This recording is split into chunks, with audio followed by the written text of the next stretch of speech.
All right, hello. Finally live, a minute late, but better late than never. Welcome to season 3, episode 2 of Zero to Hero.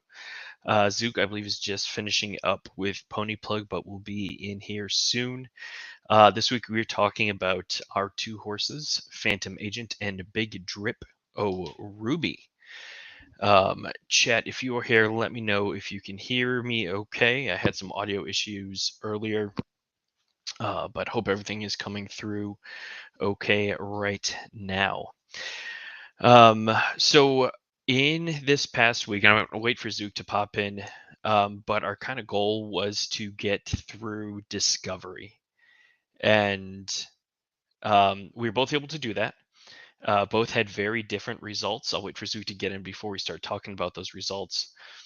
But it was a very, very interesting, somewhat to be expected uh, kind of week.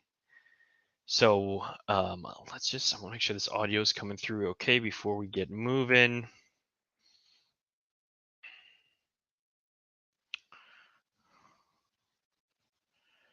All right, live and live. All right. Chat. Okay. Chat, if you can hear me okay, looks like we got some people in. Let me know. I was having some audio issues. Just want to confirm that. But yes, welcome back to Zero to Hero. So I guess while we wait for Zook, we can get started talking about my horse. So Big Drip O Ruby is the offspring of Super Chic, my Z9 Genesis mare. And Zook's coming over right now. Perfect timing.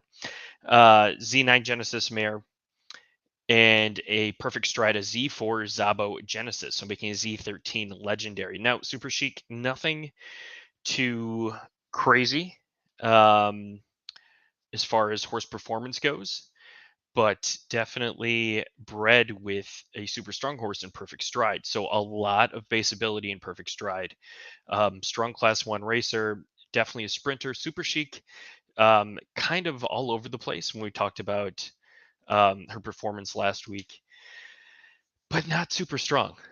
Bred Gold War, I'm thinking, that's probably a lottery shot, but some other decent, okay horses. Nothing extraordinary, at least what used to be okay horses. Um, so this horse has been very, very interesting in its first week of Zero to Hero. So we'll go ahead, we'll switch over, we'll take a look at its Discovery, Griffin and Discovery. I want to talk a little bit about the strategy that I went through in uh, race selection for that. So we'll go ahead. We'll switch this over right now.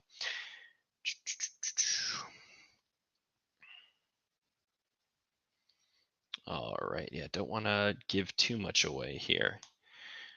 All right. So that should be up for you now, chat. So I started 1600 for my first race for the Griffin. Why Super Chic had some 1800 performance, and that was kind of like 18 is kind of the limit of where I thought this horse could perform. I saw it pop, wanted to see what would happen. So as you can see through both the Griffin and Discovery, I had 0 flames. With Blazer, how you doing? Welcome. Um, with very, very mixed results. So had a third in my second race at 1,000 meters. Hey, Hawkward, how you doing? And then switched over to 14, fourth, and an eighth. A another 18 at fifth. A 2008, 1400, eighth place. 1,000-meter got fourth. Then 1,000-meter got ninth. And 2400, just to go completely outside of the spectrum of things. Wanted to see, am I going to tank that? What's that going to look like? And I got eighth. This horse hates finishing anything worse than ninth. Absolutely hates it. It's got like some sort of crazy phobia against finishing worse than ninth. So that was Discovery. It was not exciting. It was a pain. No one likes Discovery, but made it through okay. Um, and a lot of times if you don't have a super amazing horse, you have to wait until after Discovery to really see what your horse is going to be like. So we'll scroll up and I'll go through kind of the next batch of races. So I wanted to focus a little bit more on those shorter distances and do some more experimentation with this. So when we look at the next batch of races that this horse went through, you can see flames are now starting to come up in those sprint mid distances, which is kind of what we would expect because Perfect Stride has that performance. Super Chic has a little bit of that performance. So it makes sense that there would be crossover there and that we would see those flames. Now, the interesting part here is the actual performance. So, in 10, 12, 14, flaming pretty strong. There's 114 you see up top there that we did not get flames in. And you can see kind of against the middle finishes, but then went on a awesome streak of a third, a first, a second, and a third in that first at 1800 without flames. So the horse is kind of all over the place. Brett Smith in the house. What's going on, Brett Smith? Let's go. Wonky donkey. Did anyone figure out who Brett Smith is yet? Latest I heard was that it was a Dan Shan bot, but I feel like that has been disproven. Anyone know who Brett Smith is? Lucky Charm says Brett Smith with an early appearance. Yeah, very, very early appearance. How you doing, Siberia? How's everyone doing tonight? Thank you for popping in. So for those of you that just came in, we are talking about, hey, low budget crypto wife. Hey. Thank you all for popping in. Homies, how you doing? That is a lot of flames. Yes, it is. That horse is, the flames are dripping off that big drip. Might have to come over with that pony plug raid. Nice. Love it, Lucky. Love it. It hasn't hit yet. The stats in StreamYard are so weird. Crazy Cat, how you doing? Brett Smith with a double post. Let's go, chat. Okay, we have, I'm assuming a lot of you in here now. What is going on with Brett Smith? Who is Brett Smith? Does anyone know who Brett Smith is? Because we got to figure that out. We have to get to that. This is, forget Discovery, forget breeding algorithm, forget how to race your horse, how to downclass. The greatest mystery in Z and or Web3, who is Brett Smith 69? That needs to be figured out. It's Bert, says the co-show. Bert, do you have anything to say about that? I wouldn't be surprised if it was Bert. Aloha Tim is Brett Smith, says Lacey. Absolutely, it could be. What if Brett Smith is Aloha Tim? That would blow my mind. That would be that'd be kind of freaky. That terrifies me. We got to figure that out somehow. I don't know much about them, but we're sure Brett Smith 69 is great. Absolutely is. We love Brett Smith. For those of you that don't know, all Brett Smith does is post corgis. I've asked them to speak. Other people have asked them to speak. All they do is post corgis. And they just like come and go, it seems, at random. It acts like a bot. Is it Facundo? I don't know, unless Facundo has been working with Zed for a while. That would be the ultimate troll. It absolutely would be. Zook, how you doing? What up? How we doing, brother? Good. Internet seems to be working okay tonight. Yeah, there you go. I think mine's a little iffy, so we'll see. But we're good. Right. We'll just trade week after week. No big deal. We've been talking, and I want to get your take on this because this is really important. This is the biggest mystery in Web3. Who is Brett Smith 69? Are you aware of the mystery surrounding Brett Smith 69? Not as well versed as you are, obviously, but a little bit. So Brett Smith 69 pops into streams. Yeah, right here. Yeah, post pictures of did it again. They did it again. Post pictures of corgis and nothing else. It's just corgi emojis. I've seen him on my stream, MVG, Taco, maybe Lacey. I'm not sure. Maybe Bot Lady. No one knows. It's been theorized that it's Aloha Tim, Dan Shan, Bot Lady. I think I've been accused of it before. That's interesting. There we go. Local boy just said it. That it's me. My hands are up. I'm not breadsmithing. Um, That's really, yeah. I don't know who. it started exclusively. It did start with me, KK. It absolutely did start with me. That is a very good point. Breadsmith is Facundo. Must one corgi if you are male and two are female. I like this line of questioning. Um, so well, we will see. I promise you, chat. I am not Breadsmith 69. Hands I up. Yeah, hands up, Breadsmith. Please, if you are not a bot, if you could please verify this, that would be great. Um, it's like Morse code, Morse code with corgi code.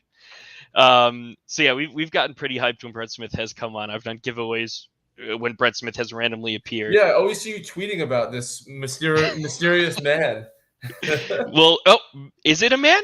Do you know something Oh, about Brett Smith? Did you just leak something?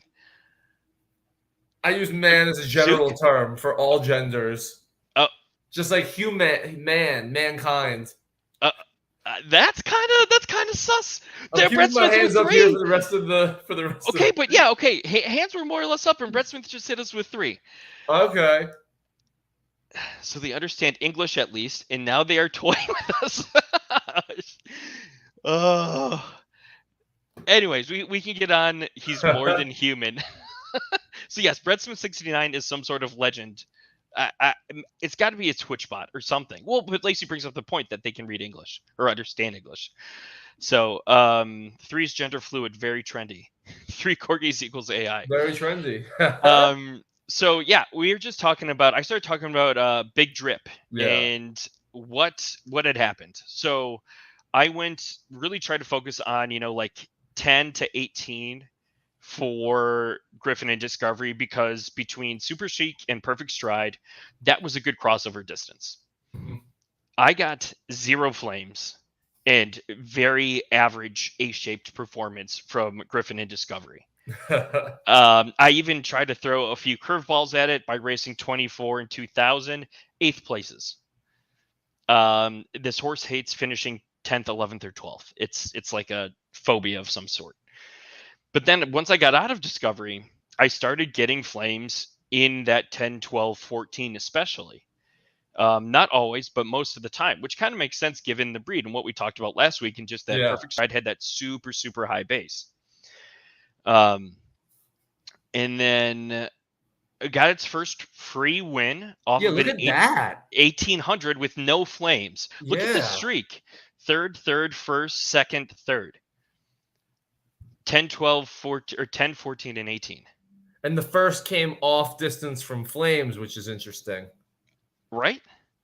So then if we kind of go to the next batch of races, you can see it went on a complete flame drought.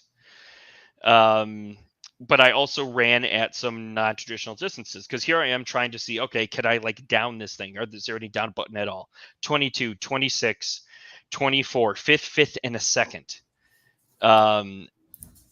A 10th and then 1,000, but that was a paid one, not free.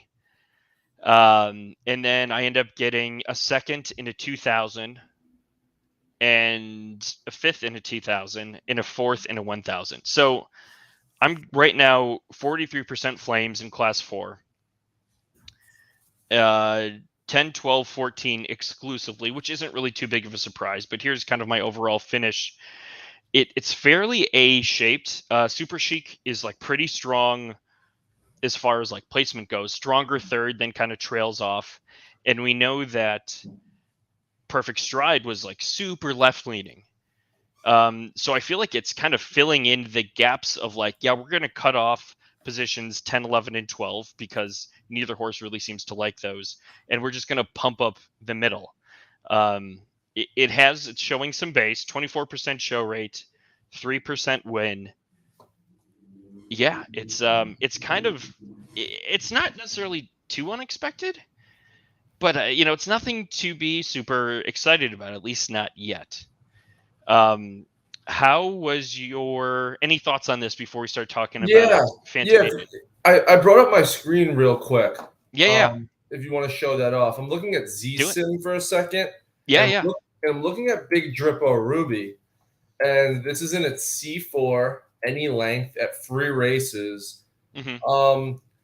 the tough thing with using anything early on when it comes to analytics is obviously sample size, but it seems to be it seems that it finishes in the money, like it's going to finish in the money 40% of the time in C4 at 1,000 Yeah. based on this so far. And again, 10 isn't a huge sample size, but it's clearly the biggest sample size.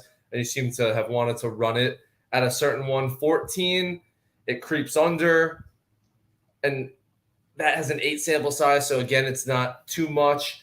This one is this one is a difficult one to look at as it's currently stated because the sample size is so low. I want to see, is it if does this have a can you get this down?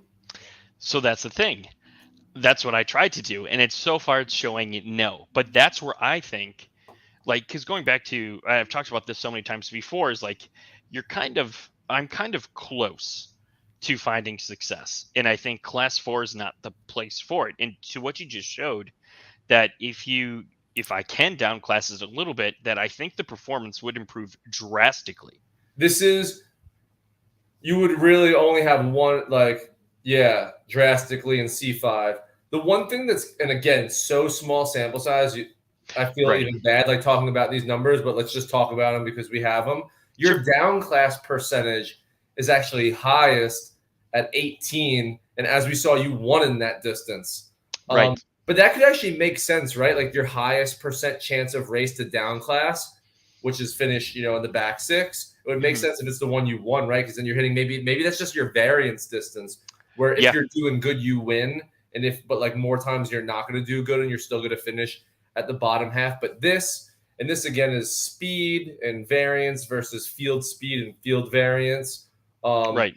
you you run decently slower than the field at that 1800, so you may want to continue to take a crack at that distance to see if it's the one that could lead you to down class, because the samples aren't big, but the samples aren't also big anywhere else, and that one is like drastically higher than the rest for down class purposes. It's the best starting point, at least off of it. Yeah. It's not necessarily like proven out of like, hey, this is the way that it No, should no. go, but at least that's kind of where things are pointing right now. Yeah, I agree, Siberia, that it is the highest variance. But again, I think it's heavily skewed by that win. Um, It is, yeah, and it's only 2 races, so if one's a win, it's obviously gonna tilt that crazy. yeah. Um,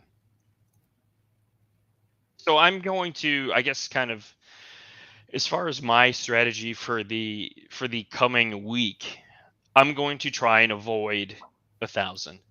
I'm gonna try and hit. I'll hit 18. I'm gonna try and hit the twos, high twos, just to see what kind of pops up for it. At that, an attempt to down class. That I'd hate to pay to down class it. Um, Yeah, I mean, you would go right down in paid, but that'd be tough because if you went right, to C5, you don't you're still not a paid racer.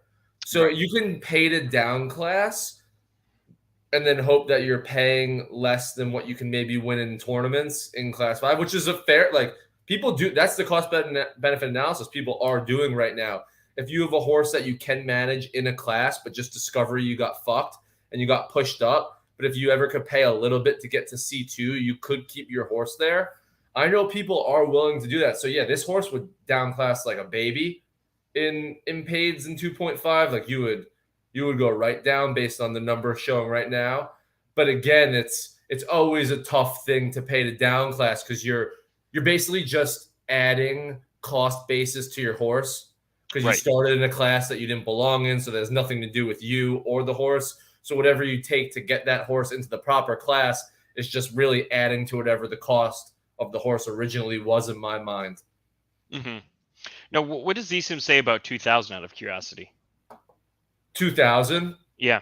in what class? Class 4. If you do class 4, 2000. Well, let me do any distance in free. It's your second best distance. It's saying you're actually You should try 24. 24 is what it's saying. And again, it's almost nothing like with two sample size. Like we'd almost rather like not show it, but like we have these numbers, and for the purpose of this, like let's use them. Like it is saying significantly your ROI and in the money is highest at 24. But this one, look how weird this is. Look at the three distances that are positive in this class. Literally one from each funnel. Yep, There seems to be exactly. no rhyme or reason, which one really makes me think that we're going to see some interesting things with this horse, like week by week, that like we really need to get into samples because like you're really not going to find any horses that quite look like this.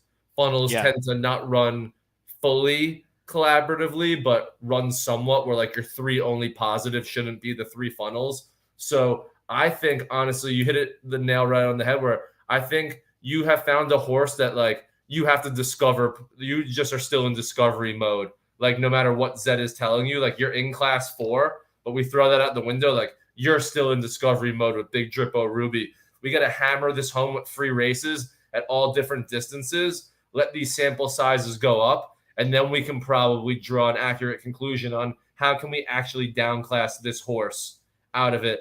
How accurate would you say it is? I'd say it's pretty accurate from what I've The seen, answer just is in the answer is examples. mathematic. The answer is actually you can go here and you can these docs, I would read them all. It's the docs on his site.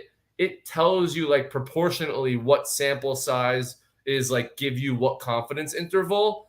And again, if you want to be really, really tight, you need about 50 in each distance for it to be this. But I think once you get to like 25 to 30, it significantly jumps in that confidence interval. So you at least want to get to 30. But if Sure. we want this thing up and running where we can legit use ZSIM Yeah. to tell you what to do with the horse, it needs to get 50 at each, and it ties like almost perfectly. Yes, Hawkward. It confirming it does have most flames at 1200. And Yeah, see. because right now I'm seeing, and I don't have all of the updated races in it, but from that second in 2000 really kind of threw things off. From it 1200. So you have your most flames at. 1200, That's so weird, man. right? It's That's your that's your least, and again, and I keep saying and again, sample size.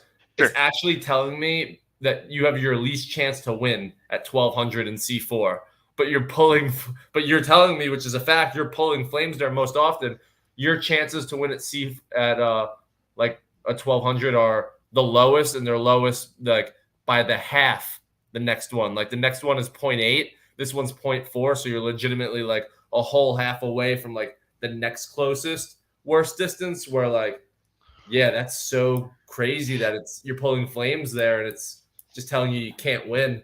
I can see that because again sample size, but like the standard deviation on that is so tight and so small that it's just kind of like locked into that middle. At least that's what the data is showing right now. Yeah. Yeah. Um, it's yeah, but again, like flaming like crazy there.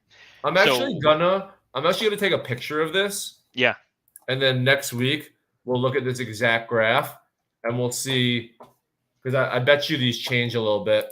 I bet you, and that's going to be cool to see, and we can actually start like talking about like we can draw our own conclusions on sample sizes. If we sure, keep taking pictures each week, we can legit be like, how many races did it take us to yeah. feel comfortable with these horses that we finally decided, okay, we have a plan to go down a big. What I'm seeing data wise for me is that this horse is lining up near identically, if not slightly better, than all other like competition at its class. And that kind of furthers the whole idea of like class 5. Class 4 is not it. But that also tells me that it's probably going to struggle at class 4 downclassing. Yeah, yeah, yeah. The tough thing about this is I want to bring this up on my Big Drip O Ruby. If I do the horseshoe C4, just right in Don't front of me. disagree there, Mayhay. So this is, yeah, I mean, you're not finishing in the bottom half at all. I mean, yeah, Correct. this Yeah. is this is a pain in the ass, man. It's I think we just not write it off, but basically just say, hey, this week two, it's going in blind still, and just keep throwing 100%. at it. Keep throwing Yep. at it. What I will say is, okay, but let's not talk about this. Is the correct plan of action when you've gone through a mini discovery and we don't know yet this week? Should you do we think your plan should be, and I'm genuinely not asking this leading, like, I don't know, like, should your plan be to run it the same way, or should you pick a funnel and try and get as much statistics from that one as possible to build up the sample size? Like, I'm just want, like, if we run Sure. this again and you don't get that much more of a sample for each distance, then you're probably doing it again the following week and probably the following week. So do we want to play it as like pick one or two funnels and just try and get the most from there? Or did you just want to keep Uh, going like every single distance and see I want to overall? avoid 10, 12, 14. So let's take the sprint funnel out for sure. Okay, so we'll focus Um, on marathon and mid distance for this next week yeah, for the and I course. think I'll even probably lean more towards marathon. Um, Perfect. because I think that would be my better chance of downclassing, because I think that's what needs to happen with the horse. Um, yeah. So you haven't ran Um, 2600 in class 4 yet. yeah, I've got one Why? Oh, you need at two. Yeah, you need two for it Z Sim. finished Yeah, you need two. Yeah, one. Got it. Yeah, I finished 5 right in the naturally middle. for this horse. Yeah, right. Right. Yeah. Would you expect anything different? No, no. That's yeah, I mean, So the the other thing I story of thought about, 24 and 22 is so different. It's just going to be this picture is going to be very different next week, and we'll probably be having a whole different conversation about this horse once we dive deeper into the sample size. one other thing I thought about is race day. And depending on what tournament is going on, how this horse could perform against the given field, especially in a class like Class 4, that is so widely used, and has such a variety of competition. So if it's a strong uh, down class day, like it's a pity point, then I might do a little better. I might flame more. If it's not, then I might struggle with flames or performance. So that's something that's just kind of going to be playing in the back of my mind a little bit. Pity Um, point does throw so many things off. Like if you run horses those days and you just allow those to go into the overall stats of the horse, it could skew like so many things. Like you can make a horse almost look decent if you just pick up like a bunch of wins on like pity point day, but that doesn't actually do anything for like the value of your horse. Correct. Right. Yeah, At least, yeah, not yet. They'd have to kind of of expand that course. out. But if you can create those little segments more Yep. often, which is kind of what I think Abs talked about a little bit today, and what their long term vision is, I think Yep. then then it does provide some utility. So let's get off of this big drippo ruby glue, and let's switch over to Phantom Agent. So Yeah, I've got mine isn't much better to be honest. It'll be fun. You know what? I kind of screwed this whole season, MJ, where I was deciding between two horses to give you, not give you, but to do for this show. Both of them were going to be the Phantom Pacer babies I got. The other one we bred is potentially the best, a top 3 bred horse since post Algo, and I didn't choose that one. So we got that's this all right. one instead. That's But I okay. think that's actually better for the show because That's this is the most likely scenario of what you're going to breed. You're going to put together two great Z1s. In your mind, they may not like. That's what I'm dealing with. And whoever's watching this, you're going to put what you consider a great horse at your level with another great horse, and you're going to be really excited about it. And then most of the time, you're going to be disappointed by what pops out. And the next step is like, what do you do? And this horse is kind of like the perfect example for that. and that's the whole purpose of this stream, this Exactly. whole season, all of these Zero to Hero series, is that I wanted to take a very average horse, super chic, and breed it with something that was very, very high performer, to say, hey, this is probably what you're going to get, and here's how and here's why. Like, I want to bring visibility to that. So people, one, aren't openly mixing distance funnels, which I still see a lot of. Yep. And two, just because you pick a great horse doesn't necessarily mean you're going to get great performance. And there are, given this current state of racing, there are going to be some issues associated with that. 100%. 100%. And like, it's it's a perfect example right here of Phantom Agent of like what type of game like in real life or the virtual horse racing game is in general. Like I put my Z1, who like I only have one Z1, whatever you want to say, best horse, most valuable. I don't know, but like everyone knows what the Z1 is, like with Phantom Pacer, who Yeah. like is one of the better Z1s in the game. I didn't like I didn't get anything amazing. Like what else are you supposed to do, right? Like I put my best mare with one of the greatest horses in the game. And most of the time, you're just not going to get a killer. But most of the time, if you actually play this game right, and well, not most of the time, but you still are open to the opportunity to, if you play this game right and you just stick with it and you don't have preconceived notions of what, like, how much of a killer your offspring is going to be, there's Yeah. still a lot of ways to kind of salvage the value back on this one. And Phantom Agent's like, again, I'm probably talking about it worse than it is. Through 50 races, it's at about 0.04 profit. None Okay. of that has really come from paid.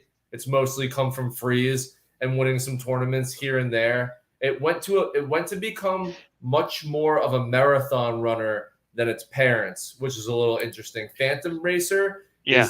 Phantom Pacer is a mids mid, Uh-huh. and Ambassador is a shorter marathon. Creep over into mids if you want. Yeah. Like 18 can go to 26, like a little bit also, but Uh-huh. like this Phantom Agent seems to be a little bit more skewed to the 26 than the parents potentially. Still also has that 22 where, again, if you're talking about distance preference, which is interesting, Phantom Pacer is clearly the better horse of the two parents, but it's pulling distance preference, no doubt about it, from the mom Ambassador, which is interesting. So, what is it getting from Phantom Pacer? You're hoping that it's getting the BA. I also have the belief that I'm just hoping that if you win, no matter where you win, no matter what distance, if you're a winner and you produce an offspring at any other distance, like you're still passing that winning ability down.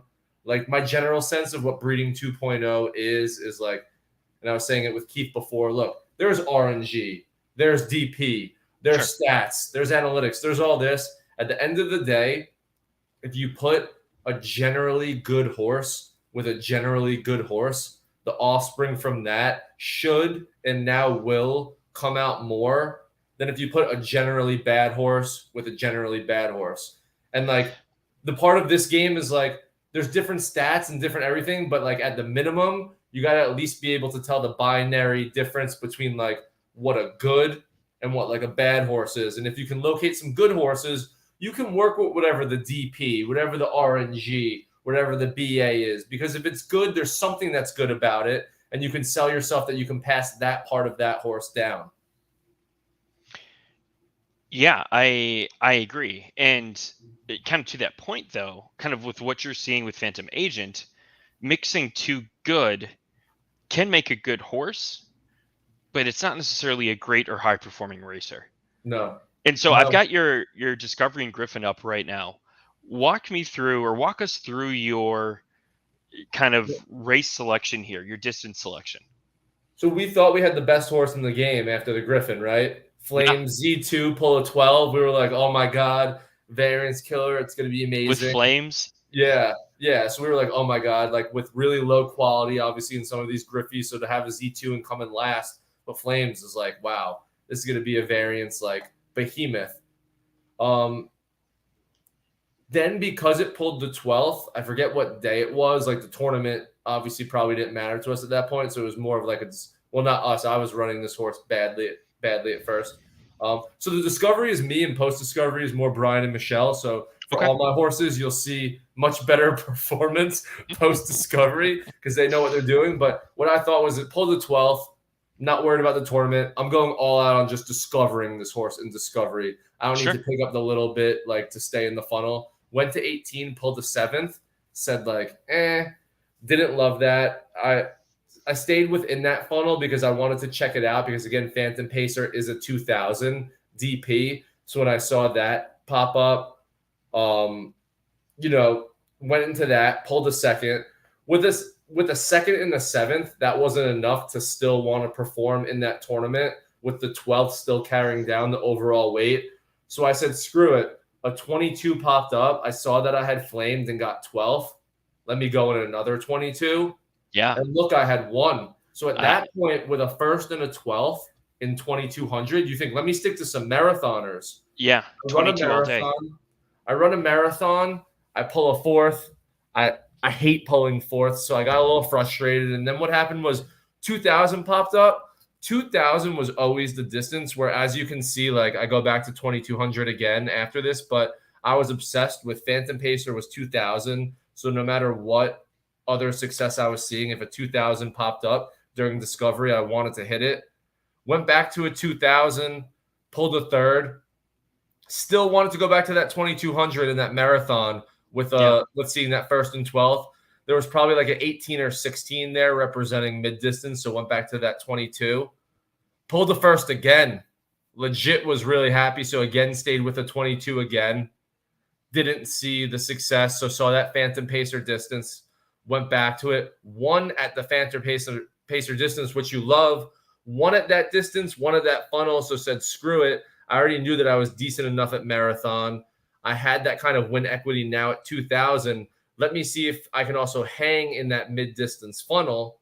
Stuck around with that 1800, pulled an 11th, which I guess is like good for variance. But Yeah. another thing I want to say is the reason why I always tend to go back to that mid distance funnel also is you never want to leave it unchecked because that's the easiest one to qualify for. So if you ever have a horse that's good at the mid distance and either sprint or marathon, you're always going to want to try and capitalize on that mid distance. So it kind of is always the last distance that I'll give up. So you can kind of see that story in this discovery where no matter how good I was performing at marathon, I kept creeping back into mid distance just to make sure that I couldn't go back. But as we'll see with the future races, this horse really did settle in as a marathoner. Yeah, let's kind of scroll up. Let's get past that. So you jumped into class 2, still getting flames, still performing, and I'm loving what I'm seeing at 22 here. Yeah. Third, first, And first, second. this really shows that like Ambassador's a 24, Phantom Pacer's a 2000, 22, right? Like 22 take makes sense, right? Like take them and like yeah. makes it a take two. BG says like when you like the stats show like it's legit just the average is coming out. It's not any crazy math. You put a 16 with a 2000 on average, an 18 is popping out. You put 1,000 with a 2,000, whatever in the mid, like a 16 is popping out or whatever. I guess that one actually doesn't work because it's 15. It can go either way. But Sure, yeah, but it's closest, and I think that's exactly. kind of Yeah. like So this one is legit kind of the makeup of its two parents when you're seeing that 22 tends to be the distance that it's performing at. And that's something to get comfortable with also, where now you're introducing almost like a third distance into the family where both parents have a single distance and then the offspring kind of has this third that you got to get used to trying out. But stuck to 22, stuck to 24. I think this horse is forever going to be like this horse is going to be a free racer that over time it's just going to be, hey, is it going to make enough money in these tournaments to win back its cost basis? And it's good enough where eventually I think it will. It'll never be a killer, but I think it's very safe to say that we're not going to lose money on this horse at all. yeah. Um, 22 to me is the big standout for sure. like It, Yeah, I agree with you. I agree with you. That tail on the 26 gives you a little bit of that, oh, I want to keep trying it, but the win equity at 22 is just unbelievable. and that 26 I don't think really scales as you move up in class. That's fair. Yeah. So like hold on, let Yeah, me yeah. zoom. So looking at Yeah. the infamous triangles here, you see class 2 Yeah. free, class 2 paid, class 1, and there's red. You've got red over here, which is, kind of signaling, hey, you did well in class 2, but once you hit class 1, that Not you kind of hit a scaling. wall. Yeah. Um and then at 22, let me see if I can blow that up for you a little bit. Um That's on me. I don't know. I'm an idiot. I didn't even click full screen. Now I can see.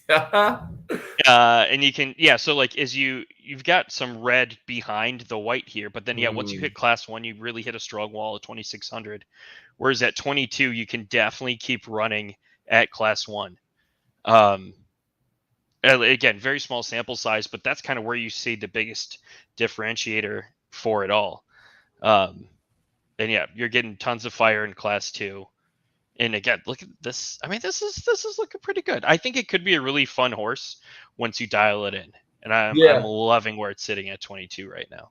Um, really a positive horse for all things considered, where we can still use it like during the month when it can't breed because it's a good enough racer where we can run it in like freeze Yeah. and is still carrying two good Z1 parent blood that we hope we can pass down. Where I would have like of this quality of racer, I would have really loved a filly because again, it's never going to be a killer. It can go days and weeks without winning any money because it's mostly going to race freeze and go into tourneys. Yeah. But I, I'm excited. I'm still going to breed it out. It's still a Z2 legendary with Phantom Pacer Ambassador with that DP of this marathon ability that we're seeing specifically at 22. That um, uh, def a horse that will be utilized in our stable definitely, and is not one to write off in a world where in a game where we have tons of Z2s that have no like we don't have anything to do with them.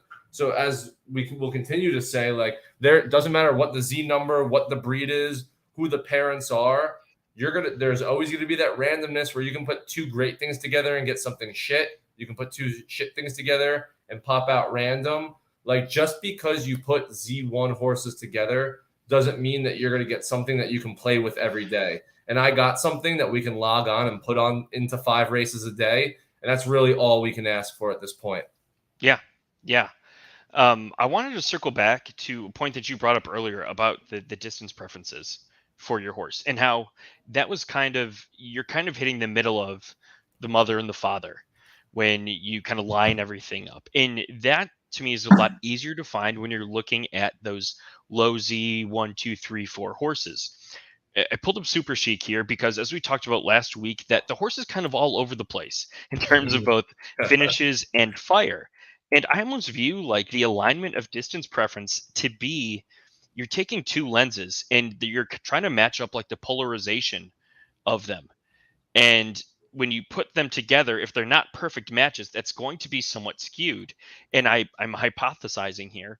But then as a result, with Big Drippo Ruby, um, we get the weird 10, 12, 14 fire, which doesn't totally align with mom and or dad. Like there is some crossover in there. And I think that just you're taking those two lenses, the different polarization, and it's fitting but not quite. And I think the result of that is we're getting this on top of just the flames themselves, but the performance being so sporadic for that reason. Because yes, it's a great horse at a Z3, perfect stride, but it's just that the optics of it with Super Chic don't quite align. So, what do you think Super Chic's distance preference is? I used to like Super Chic at 1800, kind of like mid to low. But then I really didn't race it much in the current racing environment. Give me a minute, I'll pull some stuff up on it. But I know I loved it for the longest time at like 16, 18. I want to say it's also performed at 26. At least it's gotten flames there. Have you seen Um, its speed at 22 and 24, though? It's very interesting. Pulling it up Because right now. I looked at it, like I looked at the placements, and I immediately thought 18 and 26, and then I looked at speed, and I'm like, decently left leaning at 22 and 24 versus the field, but that's not what's brought up in the, and that's why like I'm still not exactly sold on like what is your definition on what distance preference is? Where the horse performs best, the lowest average position. So I'll say that as a in high in level a definition. vacuum or relative to how well it performs at the other distances as well. Um, a little bit of both. Leaning more towards in a vacuum, but I think you have to factor in those other distances as well. So if you had a 22, if you had a horse whose best distance was 22, Yeah. but its score at like 22 was like a 75. Let's just say we're talking Madden. It was like a 75 at 22. And every Hmm. other distance it had like a 40 score. And then you had another horse where it had, instead of a 75 score at 22, it had a 90 score at 22, but at every other distance it had a 95. Which horse actually has a 22, like the better 22 distance preference? Say that again. You lost me. Okay, no, I realized I was probably gonna have to say it again. So you got one horse. It has a Okay. 75, like just random score at Okay. like ability at 2,200 meters. Okay. While every other distance, it has like a 40 score. Like so, Okay. every other distance it has a 40, just at 22 at a Sure. 75, and then you have a Yep. second horse who has a 90 score at 22, so better than the other horse. But Hmm. at every other distance, it actually has higher than that 90. It has 95, so its worst distance is 22. Which horse actually has the better 2,200 distance preference? Because So it in a vacuum, the horse with the 90 does, but when I think of the word preference, I always think relative, and the one with 75 prefers that distance more than like the others. So like is distance preference not actually the word preference and it's more like distance skill per se? Like I'm still trying to figure that out. so with your definition, I think about that in two separate metrics that you're comparing. I think about that as it is a the one with 75 has a um weaker we'll call it ability, but a stronger distance preference. Whereas the 90 has a stronger ability, but weaker distance preference. And what gets passed down? I think both can or would. I think you have to look then at what you're mixing that with. Okay.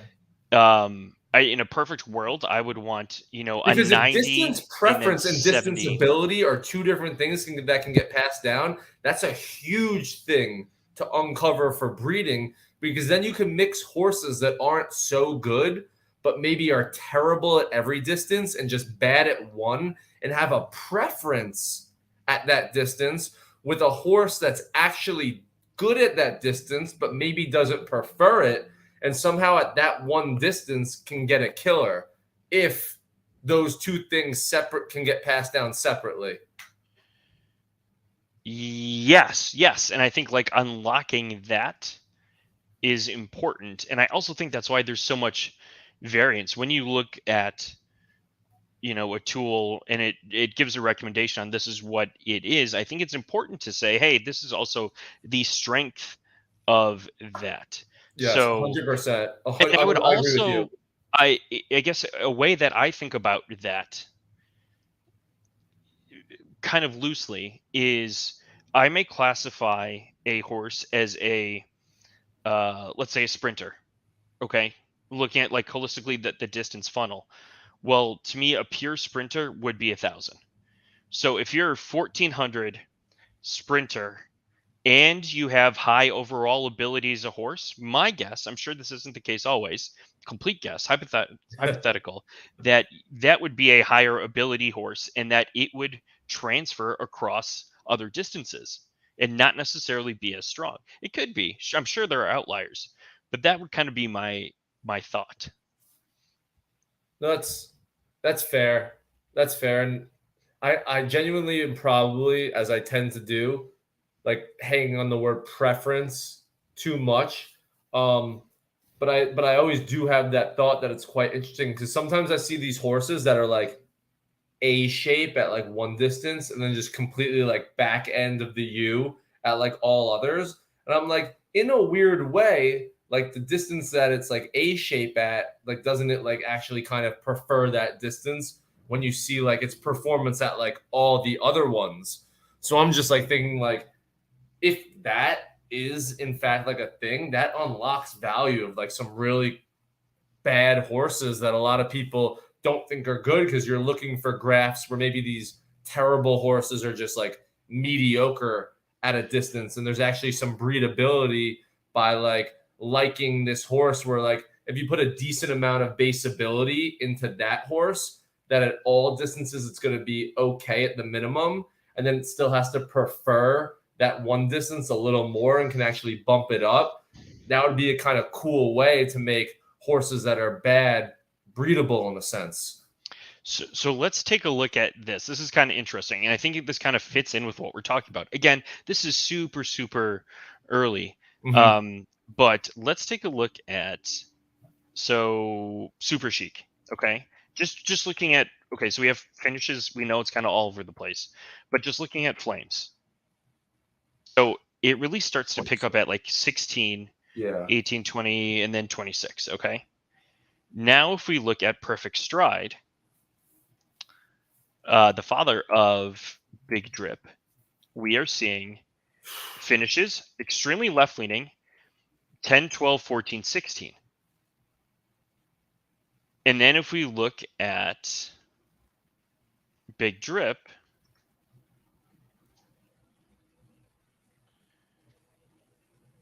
finishes kind of resembling the mother, but doesn't finish here, resembling both. This That's was so a paid annoying. fluke, and really strong 10, 12, 14. And the father has a much stronger distance ability and distance preference than the mother does. So I think we are starting to see evidence of how both things are passed down, but the influence, as well as the influence of both of those. Yeah. No, it's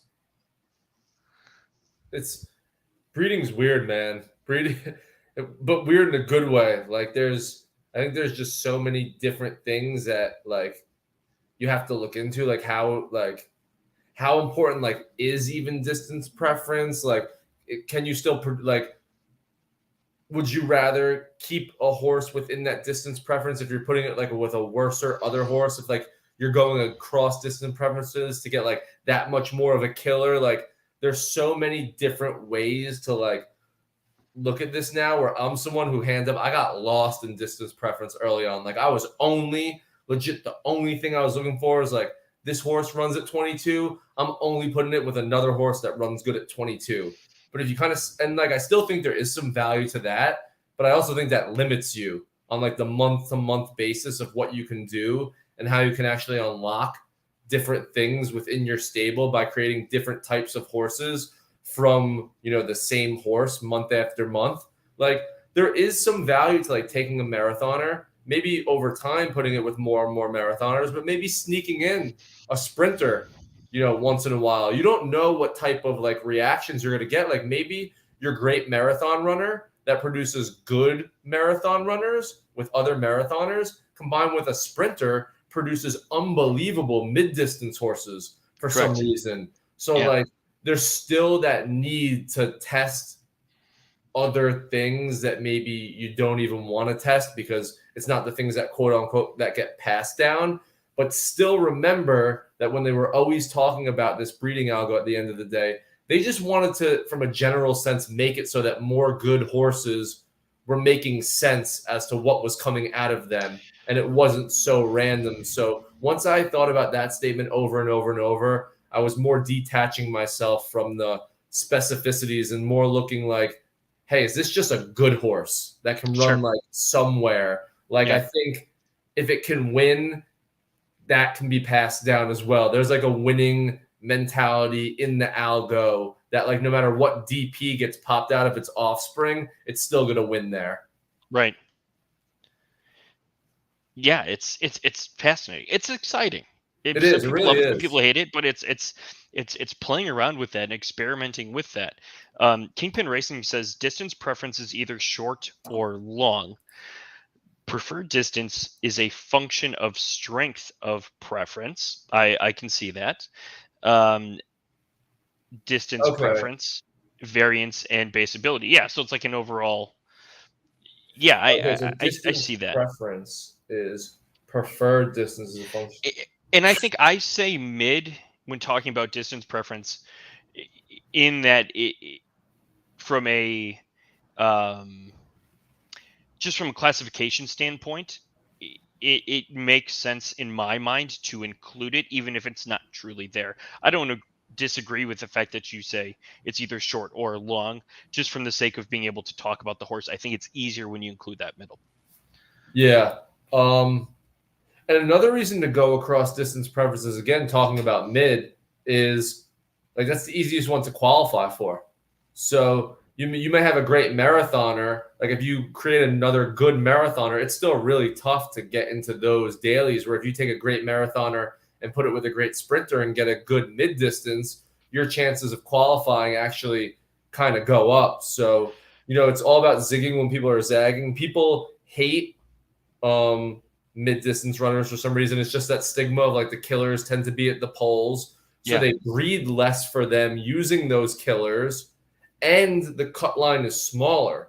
So, like, because of the stigma that mid distances have, like, we've kind of like gone the other way, and like, we enjoy that funnel a lot now, as like frustrating as it may be, because if you can get a good horse in that funnel, you're going to qualify so much more of the time versus the other side of it. yeah, yeah. And it like that slight bit of predictability makes things more. I think can make things more enjoyable because you can strive for certain things. Look, some of my best horses were bred that are bred horses. Like one of them off the top is like I have a Z5 legendary Don West, who's a great marathon runner. Hmm. He's a pre-algo horse that's made from two sprinters. Like that shouldn't happen. We were Right. all just like turning a blind eye because like we just wanted to produce a killer. Like we didn't care, right? Like we were just smashing things together. And if it was good, like I didn't care where it was good at. Like it was good, but like when you think about like a real game that actually makes sense, that like we need people to be able to understand like it's somewhat like that's not the way, right? And can that happen sometimes? Sure. But like I should be putting those two horses expecting a sprinter. Like there's no reason to Genesis sprinters, because again, they don't even have grandparents to pass stuff down from. Two Genesis sprinters shouldn't be making a marathoner for anything other than RNG. Yeah. Yeah. So for gamification, it's beautiful. It really it's frustrating because you can't get the killers, but for gamification and for honestly mental health of putting together two horses for reasons that you're then producing, like it's like, hey, I just put these two horses together. Now I'm putting them in a griffin at that distance and they're pulling flames. That makes sense. It used to be like, yo, put it in a random griffin, see if Right. it pulls flames, and if it doesn't, then try the other distance. Like you didn't know what distance to put it in for a griffin. Like No now idea. you actually like plan discovery because the inputs matter. So frustration, sure, but at the end of the day, like before we were all frustrated in a sense that we're getting some of what we asked for, we also have to remember like yeah we are in a sense. So they do have to institute that lotto ticket. That was part of the game. That was I know Ebbs kept saying like he couldn't give us an answer one way or the other, like if they're going to re-roll like breeding or like change things up. But an introduction of that lotto ticket, I think everyone agrees like in some aspect needs to be involved. But I think from the general sense of like the majority of breeds, what they've done has actually worked. Yeah, and I think well, didn't they talk about in the breeding update that there's this breeding ability that's not passed down that is kind of seems to hit randomly? Couldn't that be the key to your lotto ticket? And maybe we just haven't hit it yet, or found it yet, or Yeah, consistently found yeah, it yet? yes, and to be honest, like the great thing about them saying that is maybe if they didn't even put that in yet, like if you're listening to this, Zed, just go ahead and put it in, and then go back and quote the literally thing that MJ just told you to quote, and go say like, hey, yeah, there's this breeding, like this random thing, and then just sell us on the fact like, yeah, we told you it was going to take like 4 or 5 months, but yeah, they're going to have to reintroduce that like random breeding talent back into it where a killer just comes from nowhere. What if it's out, but we're just not seeing it? So what if there's a horse that is regarded as a good breeder and it's producing decent to good horses, obviously if it's a good breeder, but then the offspring of that horse just it's not the same. And what if the reason for that is because it didn't have that breeding ability? Yeah, or also like now if we're just thinking out loud, what if some of the horses that have that breeding ability aren't being bred because we're told to only breed good horses? So these random bad horses with this breeding ability that would produce the killers, like out of nowhere, or like people aren't wasting their money to breed them for a good reason. But if we're talking out loud, like, and I'm hearing stuff you're saying, that kind of makes sense. Where like these random great breeders have not even been bred post algo because who's breeding a 4% winner after being told everything that you've been told about from Zed as to how breeding 2.0 works. Yeah. And So it's it's something that'd be it's harder to track too. impossible almost because it's so random, right? Like it may not even hit every time. It may only hit like a few, but like you're talking about a horse that's so cheap to breed if it's like a cheap buterin that you only need to hit like I mean if you get a killer if you get one killer like every 6 months from a shitty like legendary buterin, you've like hit the lottery. But Done. again, you're not breeding that shitty buterin legendary out 6 times. So again, it could still be hidden because what it's hidden in isn't the things everyone is trying to breed anyway. Yeah. So like, yeah, it's fascinating. And the one thing I all know is no matter how many times like we all complain, like we're gonna keep on breeding and we're gonna keep on testing, and more stats are coming out. We're slowly starting to see that more and more bred horses are winning $10 C1s, which I know was that first step of people to be like, can killers actually be bred? Right. So now that is starting to fill up. Actually, it's gone to like double digits where hopefully more and more go to there where some of them can win like $25. Because then what's the most important thing to track next month is like not what new ones come out from anywhere else. It's like we got to keep track of who's winning those big races and see if it's then their offspring that continues to do the same, because that then lies into how important lineages are and how important it is to like if you do breed that killer in this new breeding 2.0 algo, is it not only a killer on the track, but it's also a killer in breeding that's like the ultimate like ETH horse. And then you start seeing like what becomes more valuable. Like, does a Genesis that can't do anything, or a legendary that can breed and race? And it'll be fun to see how they manage it over time. But it's fun to put in inputs that pop out something in the general sense of what you were looking for. And as long as that continues to happen, they'll always have a little bit of a hook in me to breed. Yeah. There's always something, right? It's it's, it's an addiction. It's an addiction. So Heroin brought up that my understanding is breeding talent is the ability to pass down attributes, not really a lotto. So it being a lotto, one, that's purely speculation on my part that I Yep. brought that up, just to be clear. Um, but it's defined in the Zedrun guide is the ability to breed better offspring than others. It is a genetic mutation that is not passed down. So that's where my thought of it being a lotto is. The general ability to pass down is it's just classified as ability, which is kind of confusing in a way. So that's where my theory or kind of postulation of it being maybe a way of looking at it as a lotto ticket came from. I Yeah, I mean that is kind of the answer right there when I hear you like, but it still is it still is a different type of lotto ticket in a sense where like I'm thinking like that could still mean that like a bad Buterin exclusive maybe has a breeding talent where what it's producing is like better than other bad Buterin exclusives. Correct. But like, is that may not still be the ultimate lotto, right? Like that just mean like that still has like more value than other horses of its kind, but so it's producing okay elites, but not like Steph Curry elites or some of the elites that are like crazy. I'm not saying that's what is happening, but I'm saying after reading this, I think that that may be more of the genetic mutation than the actual lotto ticket of the past. I could see that. I don't think it's like the loud ticket in the past. I think you bring up a really good point. Yeah, And like it that could just be like it can allow you to keep that line going where like if you produce a horse, there's still a chance that it can produce something else playable, but maybe no longer the killer. could you imagine if you had like an elite or cross with this breeding talent, but it was the true lotto ticket? So like it was just Yeah. crushing Genesis. You're just pumping out just crosses that are destroying everyone. And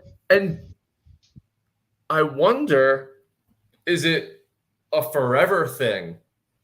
Or is it like a just a few like genetic mutations? Like is this is is it only going to happen like a few times that it produces something better, or is it something that sticks with it like always? Like, is it its genes that are mutated, or is its offspring, or is the breeding talent that it's off like that offspring has its genes mutated that it's just a weird racer, but you're still kind of a bad producer that just kind of passes on from time to time this gene mutation that allows it to become good. So it's still something that I think we got to see bred out like a ton to see how often we get horses that are better than its parents, and then I guess we'll have to look at the standard deviation between like how much that difference actually is. Because if it's minuscule, then it's like but if we can see it getting wider and wider, maybe that's a sign that the lotto ticket is kind of coming back. And like Lacey's saying, at the end of the day, all we're trying to do is like answer a bunch of too many question marks where we haven't even seen decay hasn't even been introduced yet because we haven't even been doing like wait till we start seeing these great legendary with decay where like that happens and our catalyst going to come back that can make up for bad fit. Like there's so much like that's up in the air, but the only thing you can do is like operate in the meta while current meta while also looking towards the future, and that's the difficulty of kind of being in this space in general. But that wild west mentality is also I think what people like me and you also kind of love about it. So it's the Yeah, love-hate relationship with wanting everything answered while also being able to kind of blaze your own trail and figure stuff out on your own. But I think the only way we're gonna ever figure out stuff is for the community as a whole to continue breeding because we need samples. And I'm not here saying that to anyone who has decided to start breeding less or stop breeding at all that they need to continue to breed. But I'm just making the general statement that the stats will show the truth, and in order to get to those stats, we need sample sizes. So we're all just kind of going to be testing things out in the interim until we get those numbers where we can clearly say this is this and that is that. And to be quite honest, as me and you both know about Zed, by the time we're probably saying this is this and that is that, they're probably releasing something that day that they're changing breeding anyway. yeah, So right. that's kind of the craziness of this game in general, but also the thing that keeps people coming back because we're kind of always in discovery mode. It's not just the 10 races, it's kind of every day playing Zed is discovery mode. 100%. Lucky Charms asks, "What happened to nameplates?" I miss nameplates. I hope those are still a thing. I'm holding I on to a think they few names are. that I love. And Kingpin says, "Pretty sure Catalyst left in John Lee's trunk when he left." Praise be to John Lee. Hope Praise he be to left those. John Lee, Hope the he great left man those behind. that again, and that's something where again we're left in the dark because it's been alluded that catalysts are gone. but nobody from the team has said that they are definitely gone. So it's kind of that thing where, again, up in the air. My guess would be that they're not coming. I didn't even like them like them in I general. didn't So like I'm not too. Catalyst. Yeah, I'm not upset that they're gone. Um, but I think nameplates are still going to be a thing. And I think Gelato Network may have something to do with that. I don't know that much about Gelato. I was just looking about like their on-chain stuff and their ability to like, um, package things on chain and being able to do things separately and stuff like that. Oh, And my nice. sneaky suspicion is that Gelato Network is going to be able to help with a lot of those things specifically, potentially, hopefully change payout methods where they're able to do more double ups, more like top four, maybe like top 75% of a race. Because if they're dealing with more how things are handled on chain, we've seen that Zed really struggles with that and they tend to want to do things manually. So if they can automate the process of Zed can be like, we want this to be a double up. We want this to be the first 3 win. We want this to be everyone but last place takes some money home. That can then be kind of the introduction to a new side of racing where as much as we talk about breeding for the sake of breeding, what we think about breeding may ultimately change when racing changes. So Right. one of like who knows if anything, even with breeding, needs to change once the racing and segmentation comes and discovery leaves, and there's different sets of classes and how you move up or down. So I think we can both safely say that no matter what they do next, for the first time, they need to look at those things in tandem, and they need to look at breeding and racing, those ecosystems together, because we all clearly know that they didn't with Discovery and with Breeding 2.0. So the fix needs to be a complete reversal. Yo, Mayhe, John Lee and Catalyst are gone. I missed a big week. Yeah, man. Facundo in, John Lee out. Yeah, that's Well, I'll yeah, fill you in the Jockey Heroin. Club, Mayhe. I love what Heroin is doing with his rent a mare in Philly because you need stats. You Yeah. need stats, and the, you maybe you don't have inputs for your horse, or like you just don't even have time to even run the offspring. But like you can make other putting good offspring into the ecosystem, whether or not you have them or someone else has them, make the horse that you own more valuable. So, that's always a thing you have to worry about when it's, I don't have enough time. I can't run this. It's like, okay, but how can I somehow get more stats out there from this horse? So you're seeing people honestly, become more creative with what they're doing, and more chances I think will be taken when something like renting and lending comes out, which will maybe allow us to find out more things, because I know the amount of people that have some of like the blood that we need to be testing that are really just taking a back seat from breeding, because in the current racing environment they don't just have the time to grind. But once Right. that lending and renting system comes out, they're going to go back to breeding like bunnies again, and because they know all they have to do is send them out to people and they'll get their stats.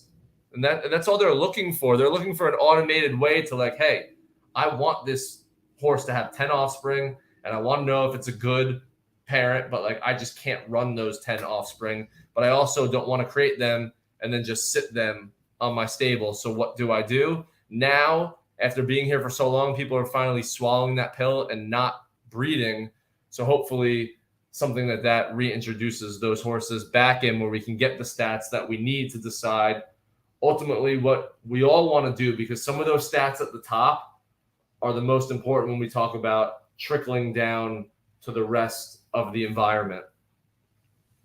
Trickle down Zuconomics.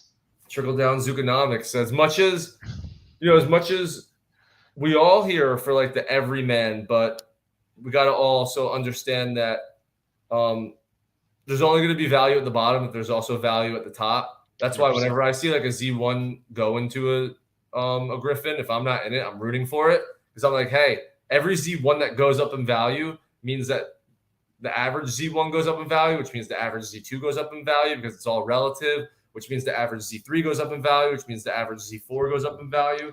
So there's a way for the top to kind of carry the value of the whole market if we see that. And it's just too tough for some of those to be playing the game right now. So, hopefully there's some things that. What's your feelings on the double tournaments? Mixed. I to the point of Lucky Jack earlier that it kind of puts a strain on some jockey programs. Yeah.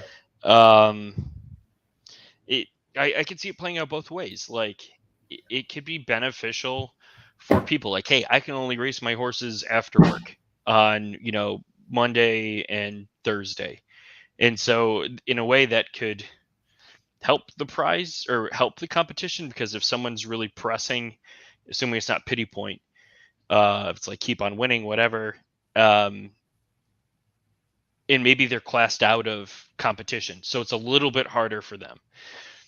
So I guess just kind of like talking that out or speaking out loud, I feel like it hurts those kind of middling horses the most because their prize pool is cut in half. If they're racing and they get pushed out of a future competition that they could otherwise compete in, so they can only get in really one within that day. Um, so yeah, I guess just kind of talking it out. I don't love it.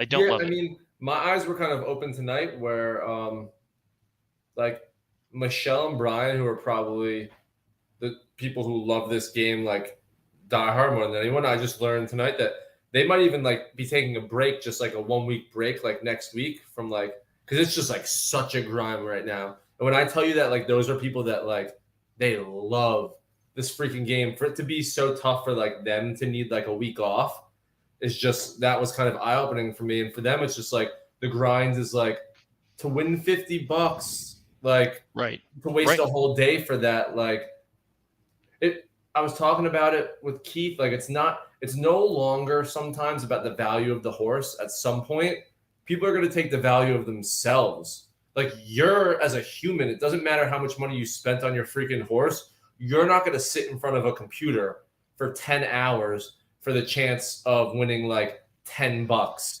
like every Right. day after day. Like you're just they are slowly not realizing that they're changing it where people are no longer, because the pot is so small, people are no longer looking at it as can I make the cost back on the horse that I spent. It's just like it's not even worth my own time for the chance of it, that like they have to make it at the minimum worth the time, because that's what people were willing to at least at the minimum give their time for nothing. Where if people won't pay that, then the whole house of cards finally kind of falls. Like you have now given a product where people are saying it's not worth my time to sit, to grind, to play anymore, and that's kind of the last thing you want. I would rather win, and I'm biased because of just my experience in a prior racing meta. I'd rather win one $2.50 paid race because more Oh horses could yeah. compete then. It was one and done potentially, and it made that singular race more exciting instead of having to grind out, 5+ races for the chance at doing something. It's so hard. Yo, I'll take like when I'm at work, it's like an all day process if I have like 3 or 4 horses to like get into the tournament that day. Like I'm working, I'm looking at my screen to like put them in. So like I'm not doing it all day, but it's an all day thing. That like Right. the amount of days like I've gotten like 2 or 3 into a tournament, gotten absolutely throttled in the quarters when like I pulled flames, and then I sit there and I'm like, what the hell did I just like?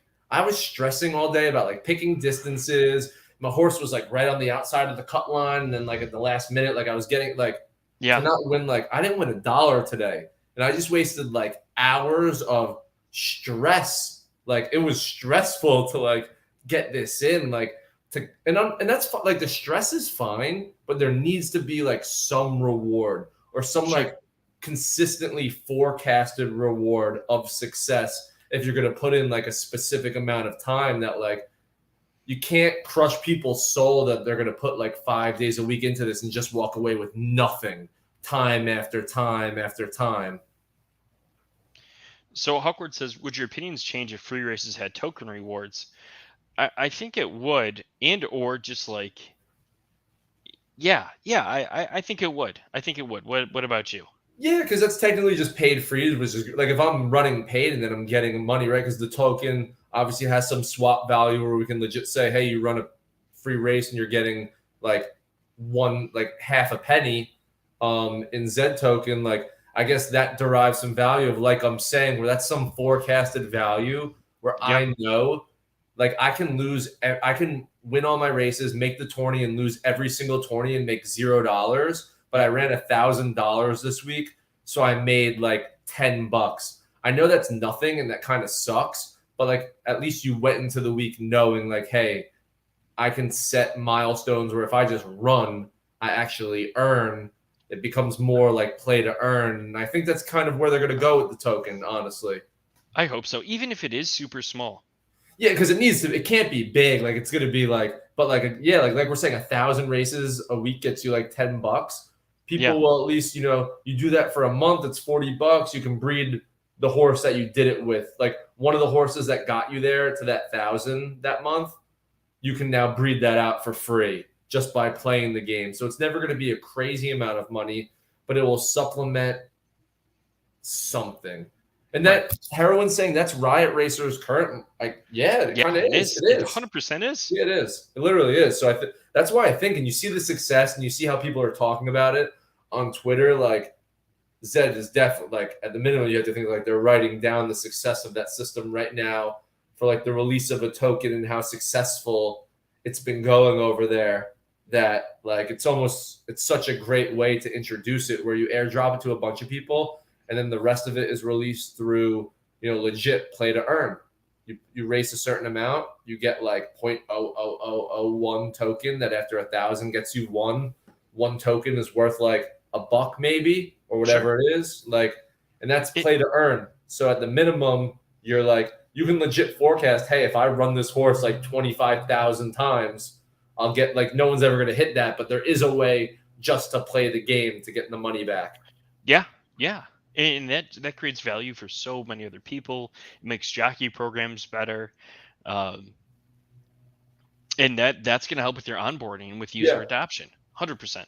because what happens is jockeys actually have the way of spending no money and automatically making if they know that they can rent a horse that they didn't have to pay and there's token associating with free that if they spend their free time it's Right. like, hey, I'll get like $5 at the end of the week, which like now like, and that will at least open up people to want to jockey where now people know there's a chance that they don't win anything. So once you experience that once, like they're quick to be like, hey, I'm not going to do this anymore. Like I just wasted a week, I'm not going to do it. Like if they Yeah. saw, hey, there was a minimum of I win something, because you know what the biggest difference is between zero and anything.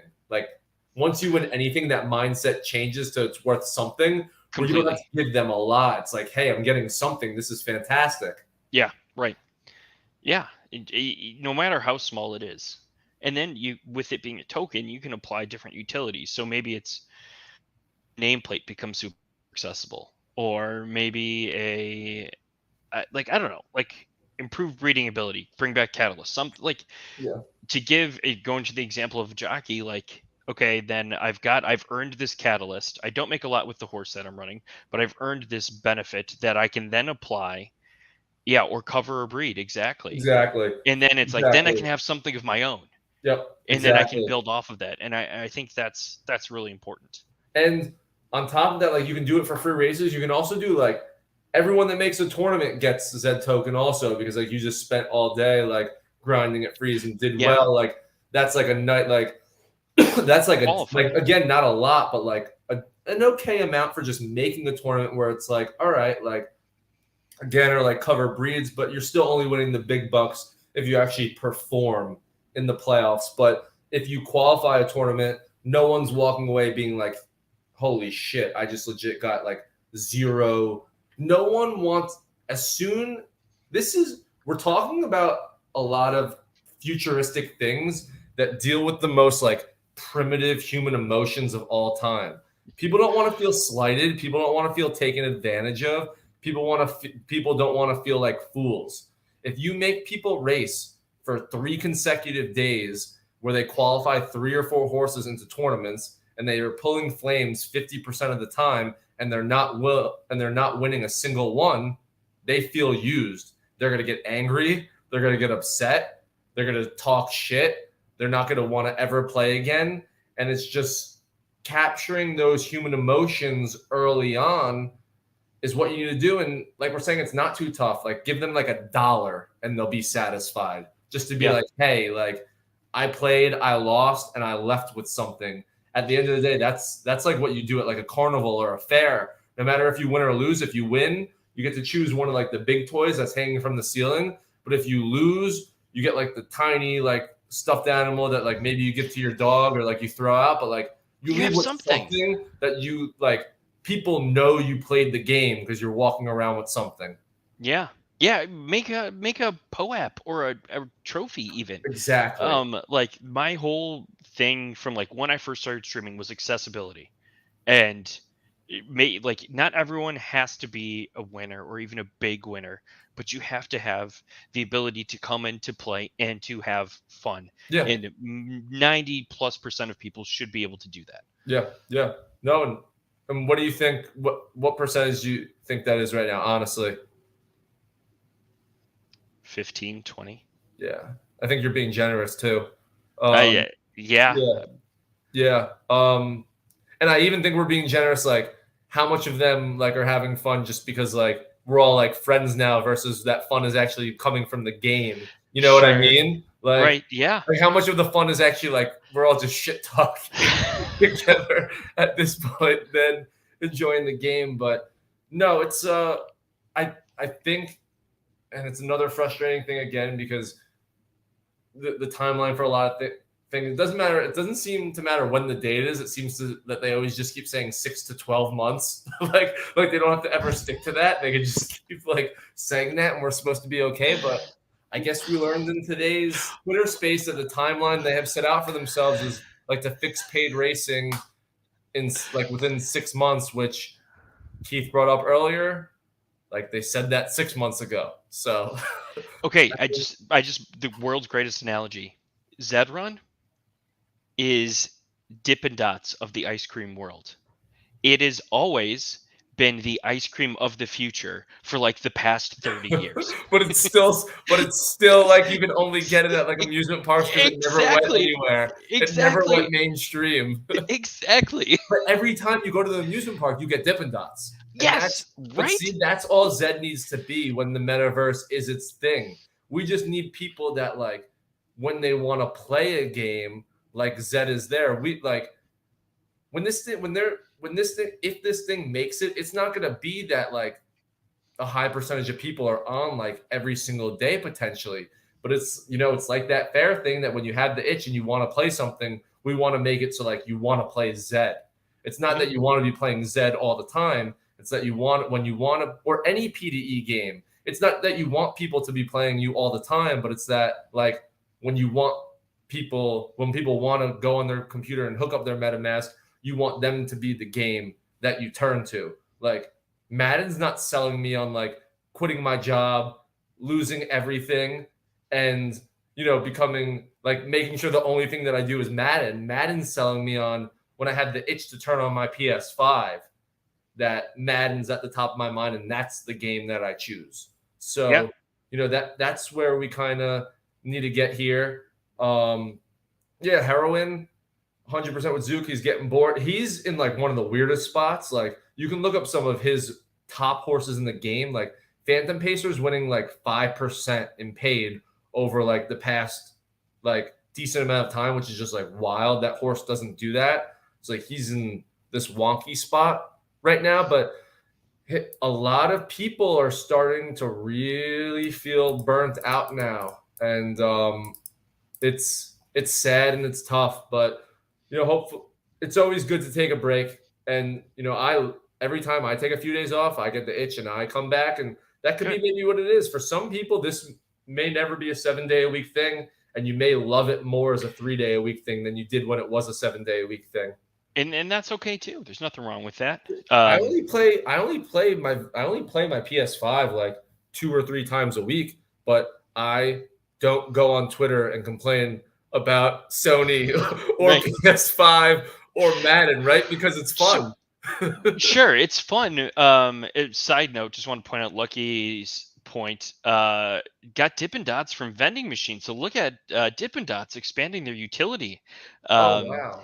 So like the whole complaint thing, I think is interesting, though. But in that, you're not going to go complain to um, Infinity Ward or EA, but I'll speak for myself. I will complain to a founder of a project because to me that's a big difference in Web 2 and Web 3. That's Whether the fair. founder That is fair. positions themselves to be in that position or not is one thing, but to like Web 3 is meant to be decentralized. It's That's meant to fair. be community driven. It's meant to have feedback. And there are so many, in my opinion, successful or projects that are trying to be successful that openly take community feedback. They don't always implement it, but they openly listen and say, okay, we took this in, we considered it, we did this because of that, or we didn't do this.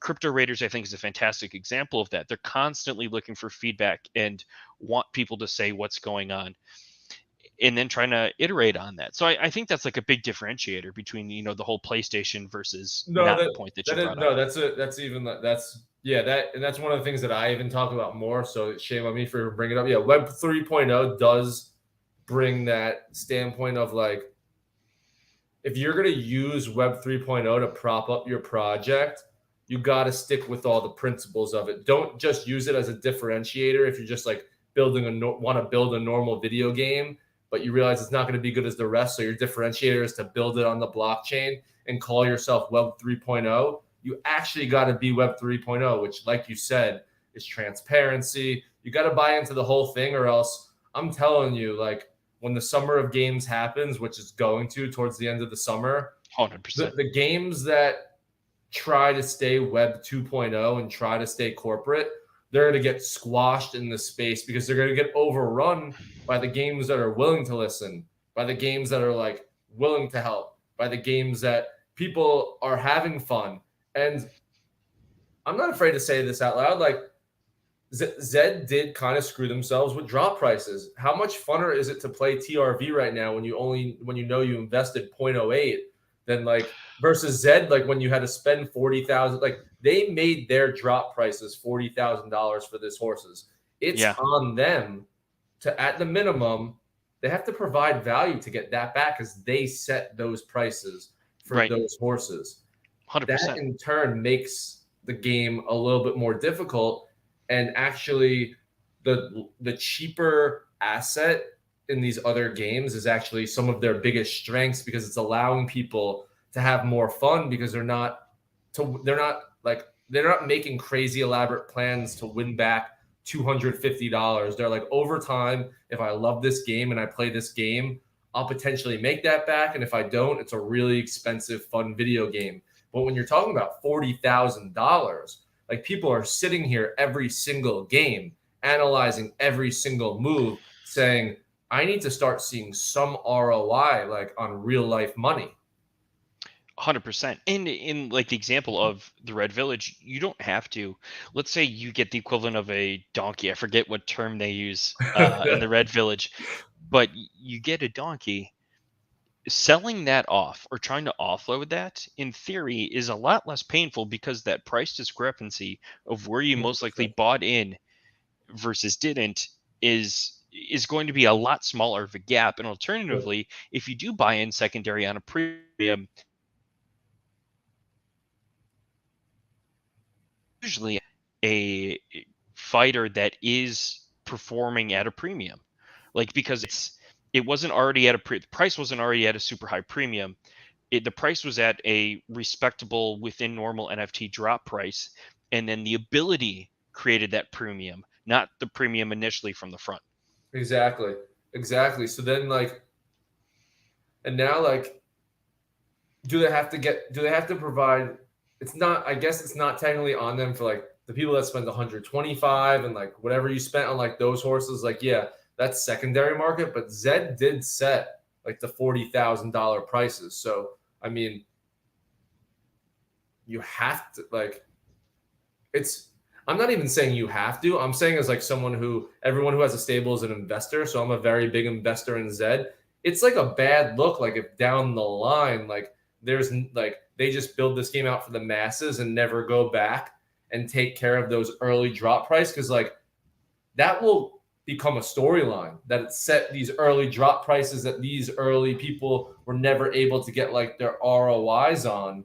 And like they really need to ensure that those prices are met and are at least there's a reason and a justification for them dropping them at that amount when they did, or else like it's and what Lacey's saying, that's kind of what Top Shot did. They didn't take Yeah. care of I hate Top Shot. Yeah. Spot on, Lacey. Yeah, I Spot hate Top on. Shot. And yet you're 100% right, Lacey. We have to pray that this isn't what that is, and it's a scary thought process that, as much as I say like it'd be a bit like what percent of the community now is like there, could they do it where like it never ends up and just over time they slowly fall and people offload where eventually there's a cost basis that of these high assets that's low, that it's never worried about again. It's no one taking such a big loss that it's never news, and people are taking tiny loss after tiny loss after tiny loss where it just resets the highest floor. But it's all quite interesting, and it's a how crazy Zed is part of the addiction. I think is the reason why we kind of come back every day. If it wasn't so weird and it wasn't wonky and it wasn't so frustrating at times, I think we may not all be paying as much attention to it as we do on a daily basis. And maybe that's me just trying to convince myself that, Zook, hands up. Brett Smith. Brett Smith is back. He's back. Yes. See, Rorka, this is what I hate seeing, because I feel like a lot of people have done this. Like I've written off my Zed investment, can't see me making it back. Maybe down the line I can sell some horses if they get it right in the future. Look, I'm in the same way where like I've invested like a crazy amount of money into this, where I'm no longer like, I'm just looking at it as a game where like I'm hoping like in the future I can maybe get back the value that I paid on some of these horses. But I'm just not, it's just, you're going to make yourself crazy if you're going to think of it that way. So as much as it sucks, Rorka, I hope that since you've done that, your time on the site has at least become funner. If you're no longer, I guess not. He doesn't even, so what do you do, Rorka? Other games? Other games, Rorka? I know he does other games actually, but yeah, is right. You don't breed, you don't race, and play riot racers. Okay, yeah, that's it. And that's what I'm saying, right? Zed didn't have this problem when nothing was out there, because people would take breaks and like, right? Like when a girl takes a break from you, if she doesn't find, if there's no other guys out there, she's going to come back to you, right? More times than not. When a girl takes a break and, she starts being able to go on some other dates and she starts to have some fun and there's some other guys that can talk to her, it's the chance of her coming back to you are a lot less. And we've seen Riot Racers. Footium is now like in beta part 3. Yeah. I was streaming TRV and I was screaming my brain off. That game is fun as well. So, the competition will either bring out the worst or the best in Zed. So the time is here and there's no more waiting. It's kind of put up or shut up time. And it's going to be scary or it's going to be super exciting. But I think the games coming out is the end of Zed being able to say, hey, we're still early. And it's like, hey, you got to be as good or not better as the other options out there if you want to succeed, because it's no longer early. But time will tell. I'm not upset that people are happy playing other games. I think that other games are genuinely good for Zed, because it's kind of a wake-up call, as well as Zed can't be the only game in the P2E space for the P2E space to be successful in the future. So we'll see. We'll see. All right. Well, I think that's a good point to wrap up on. Yeah, that was a long one. I'm happy. That was a good one. That was a really good one. I like that a lot. I was very, very happy with it. I think we'll have some fun things to talk about next week. Yeah. Do you have a plan for me? Do you have a plan after seeing Phantom Agent, seeing marathon, seeing paid, seeing what you saw chat. I don't know if you have any plans either. Is there a specific testing thing that you'd be interested in kind of Phantom Agent going through this week, or just kind of, because what it is now, it's basically we're just running all C1 paid.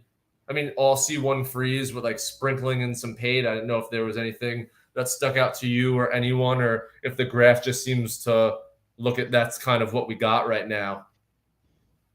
Oh, wow. Here's your C1 performance. Yeah, I think you just need more. Yeah. Okay. Okay, so you got 14, 16, but yeah, 22 was your sweet spot. Where's your 22 and 22 are your wins. I personally I would say sprints. Or not sprints, Jesus, marathons. But yeah, that's probably what we'll stick to. So yeah, I mean the horse, honestly, it's not that crazy of a horse to break down. It's clearly like a good marathon, maybe not killer, but week after week we'll probably come back, and some weeks I'll have made like a decent amount in tournaments, and then some weeks we'll come back and I'll have won like $0 and have made like 3 tournaments and got bounced. So we'll just keep going week to week, and we'll show the stats. And if anyone in the chat ever thinks that there's something that we should try out with either of the horses, we're definitely down to try those. So just let us know. 100%.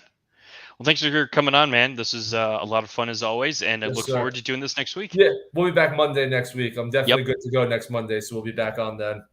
If I'm recovered from the bachelor party I'm going to, I will Oh, be there as okay. well. So next week, We'll, we'll everyone, see. Let's I'm plan good on for Monday. Monday. If it's not, we switch days to Tuesday or Wednesday, Yeah, MJ will let us know early. Yeah, but I'm flexible, so you just let me know what day, and we'll make it work. sounds good. I'll All just get right. a bunch of liquid IV. Have a good one. Peace Thanks, out, Duke. brother.